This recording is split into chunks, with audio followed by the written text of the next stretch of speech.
जिंदगी के उतार चढ़ाव के अनोखे रंग और उनसे जुड़े उतने ही मुद्दे, चाहे वो हो शिक्षा, भ्रष्टाचार, स्वास्थ्य, राजनीति, अपराध, महिला सुरक्षा, भ्रूण हत्या, किसान और कृषि, पर्यावरण, खेल और ना जाने कितने मुद्दे। इन सभी और अनेकों मुद्दों पर हम करेंगे परिचर्चा एसवीएन न्यूज के खास कार्यक्रम इशू टुनाइट में। Issue tonight at 9 on Saturdays and Sundays, only on SVN News.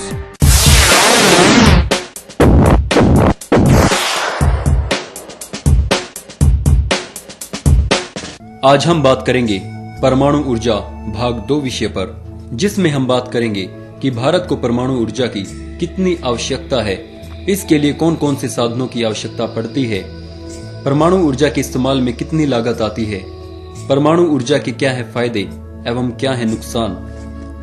अगर न्यूक्लियर फ्यूल की बात करें तो हर वर्ष 2000 मीट्रिक टन फ्यूल खर्च होता है, जिसे स्टोर करने और प्रोटेक्ट करने में काफी पैसा खर्च होता है।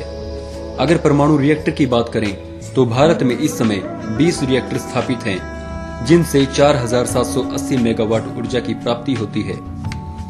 जल्द ही 7 और परमाणु रिएक्टर जुड़ने वाले हैं, जिसके बाद 5300 मेगावाट ऊर्जा की प्राप्ति होगी और वर्ष 2032 तक 63,000 मेगावाट ऊर्जा की प्राप्ति होगी। अगर वर्ष 2009 की बात करें तो विश्व की 14% ऊर्जा न्यूक्लियर से प्राप्त हुई थी। फ्रांस को 75%, लिथुआनिया को 76%, यूएसए को 20% और भारत को 3.7% ऊर्जा न्यूक्लियर से प्राप्त होती है। यदि हम फ्यूल रिजर्व्स पर प्रकाश डालें तो झारखंड में करीबन 1,75,000 टन यूरेनियम के भंडार हैं। अगर यूएस एवं भारत के न्यूक्लियर करार पर एक नजर डालें तो एनएसजी के कई देशों ने भारत को पावर प्लांट स्थापित करने में न्यूक्लियर फ्यूल और रिएक्टर सप्लाई करने की सहमति दिखाई थी और कुछ देश इसके विपक्ष में भी थे। भारत के प्रधानमंत्री श्री मनमोहन सिंह ने न्यूक्लियर एग्रीमेंट को लेकर संसद में कॉन्फिडेंस वोट का सामना किया, जो उन्होंने 275 से 256 के अंतर से जीता। और साथ ही हम बात करेंगे न्यूक्लियर लायबिलिटी बिल की। तो आज यही है हमारी चर्चा का विषय और इस मुद्दे पर हम अपने स्टूडियो में विशेष अतिथियों के साथ करेंगे खास चर्चा। Welcome once again to Issue Tonight. In continuation of yesterday's debate, today we will discuss two key parameters of the nuclear issue: the US-India Civil Nuclear Agreement and the Nuclear Liability Bill. Jain साहब, मैं आपसे आज शुरुआत करना चाहूंगा कि जो US और इंडिया का सिविल न्यूक्लियर एग्रीमेंट एक हुआ था और उसके साथ नेचुरली बंदिशें जुड़कर आई थी, तो आप उसको कहां तक सही मानते हैं, गलत मानते हैं? वो बंदिशें भारत के अपने परमाणु ऊर्जा के कार्यक्रम को आगे ले जाने में रुकावटें थी जी। और भारत के जो प्रतिद्वंदी देश हैं, सामरिक दृष्टि से भी वो बंदिशें उचित नहीं थी जी। इसलिए भारत, और मैं बात जोड़ना चाहता हूं, भारत में कोई भी राजनीतिक दल जो सत्ता में रहा है, सभी ने उन बंदिशों को परे रखने की कोशिश की। लेकिन 2004 के बाद एक ऐसा दौर आया जब राष्ट्रीय हितों की चिंता कम करते हुए दूसरे देशों के प्रतिबंधों को स्वीकार करने का रुझान प्रकट हुआ जी। उससे भी इन सब अभियानों को हौसला मिलता है।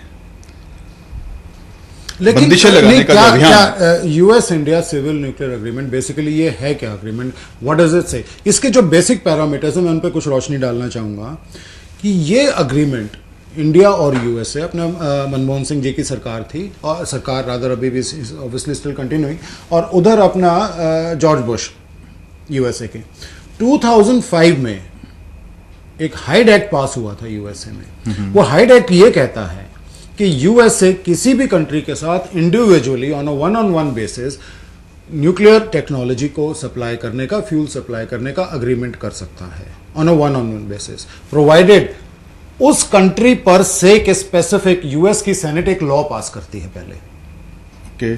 वही इंडिया में हुआ।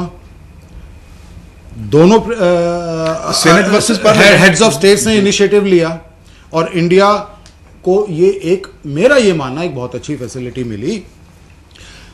एग्रीमेंट साइन होने के बाद IAEA जो न्यूक्लियर वॉचडॉग एजेंसी है, उसके सेफगार्ड्स एग्रीमेंट साइन हुआ, जिसमें हमारे जो सिविल न्यूक्लियर एनर्जी के रिएक्टर्स हैं उनको सेग्रीगेट किया गया, किनके साथ? जो हमारे वेपन्स प्रोडक्शन फैसिलिटीज हैं, जिनसे हम जो फ्यूल एक्सट्रैक्ट करते हैं, एनरिच करते हैं या रीप्रोसेस करते हैं अपने एटॉमिक बॉम्ब्स के लिए, वो उनके सेफगार्ड्स और इंस्पेक्शन से परे हैं, नंबर एक। नंबर दूसरा, we should never ever forget that India today is the only country in the world that is a non signatory to NPT and still it is kind of become a member of the NSG group. A lot of countries would give anything away, I mean, to become a part of it. आप आज देखिए पाकिस्तान की हम अगर बात करें, आज के भी न्यूज़पेपर्स में जब उनके पाकिस्तान के असेंबली में जो इनका एक स्ट्रेटेजिक रूट है जहां से जितनी भी नेटो की फोर्सेस अफगानिस्तान में लड़ाई लड़ रही हैं, उनको सप्लाई खैबर दर्रे से और उधर से सारा सामान जाता है। अब वहां भी आज भी पाकिस्तान ने एक वन ऑफ द कंडीशंस रखी है अमेरिका पे प्रेशर डालने के लिए कि आप भी हमें वही ट्रीटमेंट दें on the same parameters as you have given to India. तो इस चीज की अपने आप में भी एक अहमियत है, एक चीज ये अपने आप में दर्शाती है, बोलती है।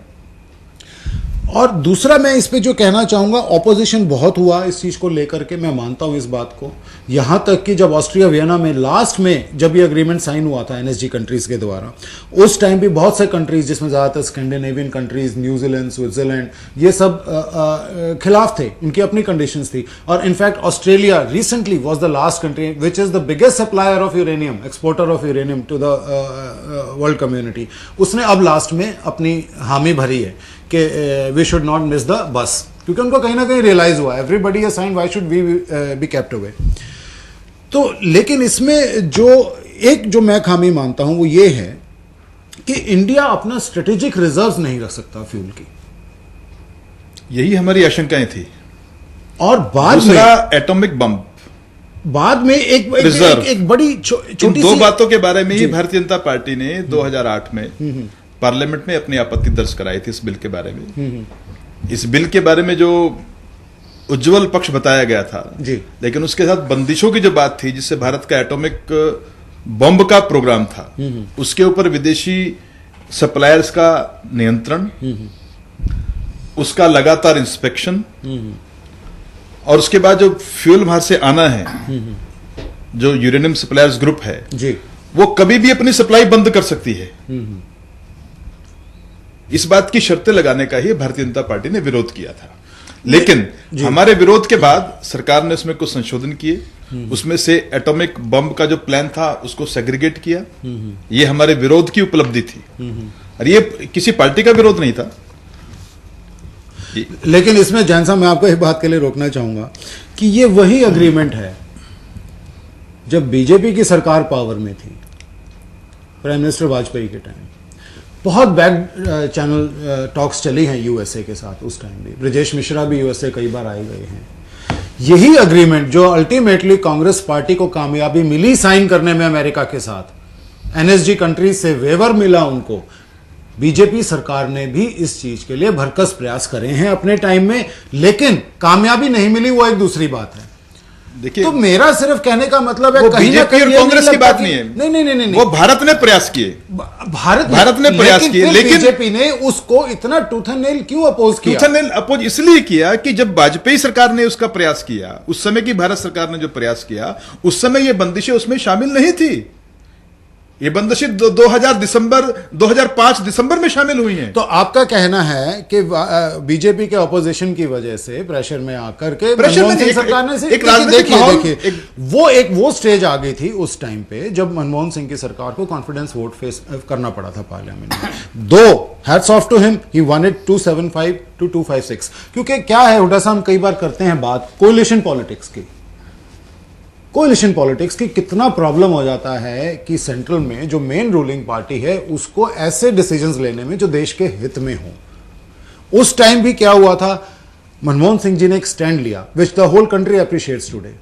In fact, he put his government on the line because he realized the importance of nuclear energy for our country, and he had to take a step, and he knew कि अपने आप की जो कंट्री में sustainability है वो हम नहीं लेकर के आ रहे। 275 से 256 की वोट से उन्होंने वो वोट जीता। कांग्रेस के साथ में उस टाइम डीएमके ने साथ दिया, आरजेडी ने दिया, ठीक है सर। सीपीआईएम अगेंस्ट था, समाजवादी पार्टी अगेंस्ट थी। समाजवादी पार्टी को किसने अल्टीमेटली कन्विंस किया? प्रोफेसर कलाम ने। जो एक एमिनेंट साइंटिस्ट रहे हुए हैं, प्रेसिडेंट भी रहे हैं, उनकी कन्विक्शन के बाद कन्विंस करने के बाद आरजेडी ने अपना एसपी ने, समाजवादी पार्टी ने कांग्रेस का साथ दिया और तब जाके, और उसमें आप ही के 10 एमपी जो थे उन्होंने क्रॉस वोटिंग की थी। आप ही के, मतलब जो पार्टी की एक व्हिप इशू हुई थी उससे बाहर निकल करके उन्होंने 10 एमपीज ने क्रॉस वोटिंग की और 10 ने एब्सटेन किया। आप क्या कहना चाहेंगे हुड्डा साहब इसके बारे में?